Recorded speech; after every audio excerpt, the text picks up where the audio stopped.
आता एक कब्र उखडून टाकू, हे जे भाषा आणि तुम्ही 3-4 लोकांचं हे केलेलं आहे.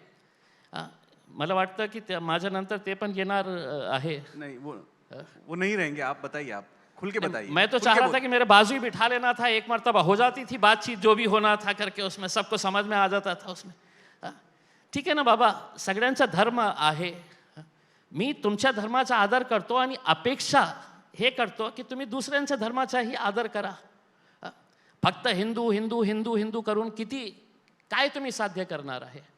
आणि प्रसन्ना, ज्या प्रकारची भाषा आज महाराष्ट्रामध्ये वापरण्यात येत आहे, स्टेजवर तर सोडा, विधानसभासारखी ठिकाणी, लोकसभासारख्या ठिकाणी, जेव्हा आम्हाला भारतीय जनता पार्टीचं, मी होतं त्या लोकसभेमध्ये, जेव्हा भारतीय जनता पार्टीच्या दिल्लीच्या एका खासदारांनी मुसलमानांना ए कटवे, ए आतंकी, अशा प्रकारची भाषा लोकसभामध्ये आज वापरण्यात येत आहे. विधानसभामध्ये दररोज आपल्याला कशी भाषा, मैं मस्जिद में घुस के मारूंगा.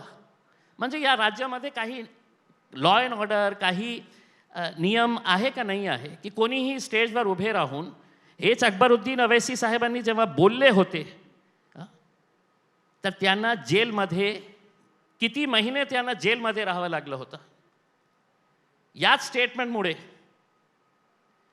मग दुसऱ्यांसाठी कायदा काही वेगळा आहे का?